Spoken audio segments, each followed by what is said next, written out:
Greetings. Welcome to our REDSHORT webinar for this Wednesday, June 28th, 2023. My name is J.D. Thomason. I am an analyst with Red Sky Alliance, and today I will be walking you through a short discussion on some recent security incidents involving the MOVEit file transfer software and how it has affected U.S. government agencies and many other organizations. As always, you can find information on related topics at redskyalliance.org. So here is the agenda for today. First, we'll begin by giving some information on the file transfer software called the MOVEit, along with the vulnerabilities in this software that have been found in recent weeks.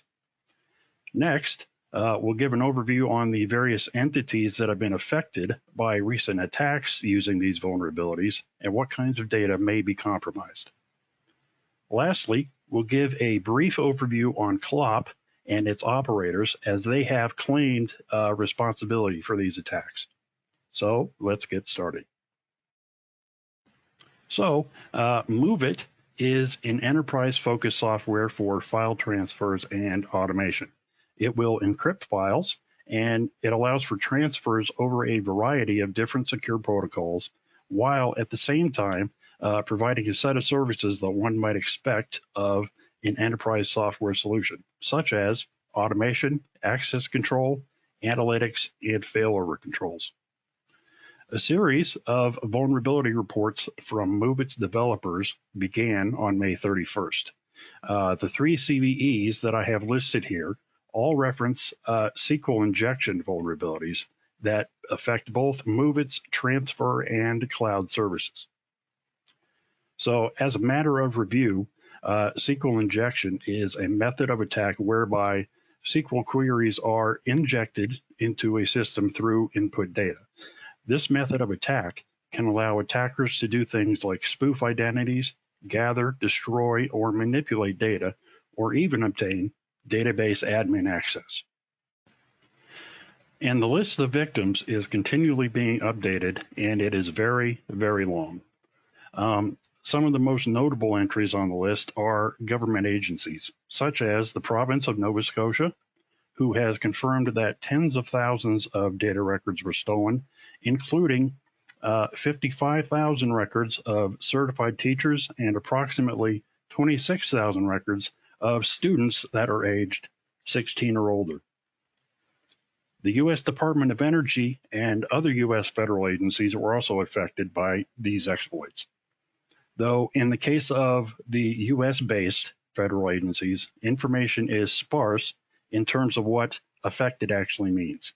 The Department of Energy reports that two of its entities that were affected were Oak Ridge Associated Universities and the Waste Isolation Pilot Plant, which is a nuclear waste disposal facility. The energy corporation Shell was also affected by these exploits. Unlike government-related data, Shell data appears to be available on CLOP's leak site, as there was no response to their demands from Shell. They currently have a message on their leak site stating that they have no interest in government data and delete it. This message can be seen over here on the right, along with an example ransom letter. One curious example from the list of victims is Zealous, which is a UK-based payroll services provider, and their customers include a number of high-profile organizations like the BBC and British Airways. Zealous confirmed that several organizations had data stolen as a result of these exploits that included personal information like home addresses, insurance numbers, and banking details.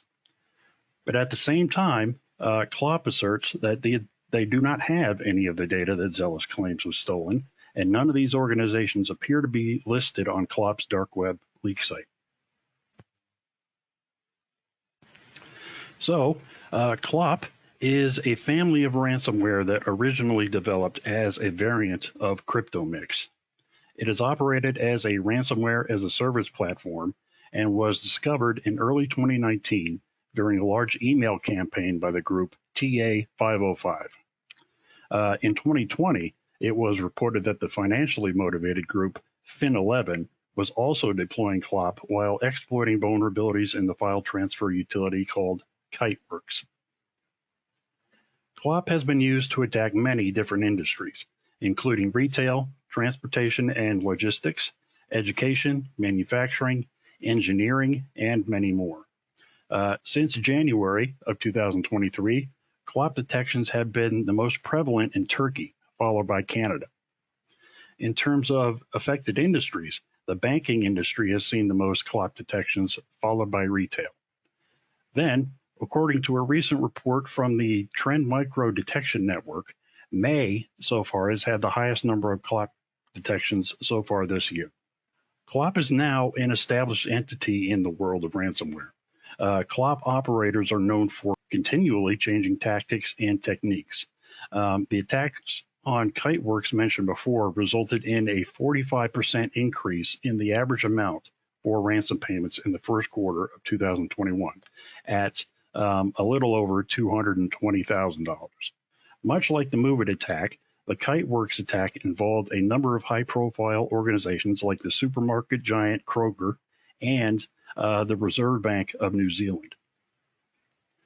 As a result of these most recent attacks, a hearty bounty has come out of the Rewards of Justice program, which is affiliated with the U.S. Department of State. They are offering up to $10 million for information linking the CLOP ransomware group or any other threat actors and their associated attacks to foreign governments. Information can be submitted to the Tor link that is seen in the image over here on the right. So let us wrap up. We began by giving a little bit of an overview on the MOVEit software and the exploits related to these recent attacks. MOVEit is an enterprise software for file transfers and automation. The three recent exploits reported all involve SQL injection, which is a type of attack that allows an attacker to leverage SQL queries inside of input data to manipulate databases. We move on to listing a few of the organizations affected by these attacks, such as the Government of Nova Scotia and Shell. There is quite a bit of conflicting information as to which organizations have been affected and how, such as with Zealous. But victim information is still being updated to this day. Just recently, companies like Sony and Ernst & Young have been added to the list. Lastly, we gave a little bit of history on CLOP and how it's typically operated.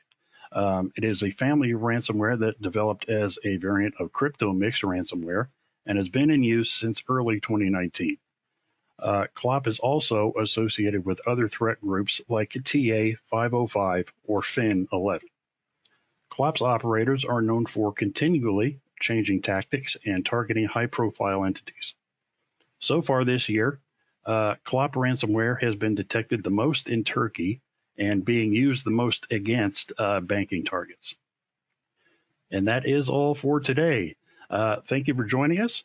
I hope you enjoyed the material and found it useful. If you have any further questions on the subject, you can contact us via Jim McKee at jmckee@redskyalliance.com. As always, you can find information on related topics at redskyalliance.org. Have a nice day, and we hope to see you again next week.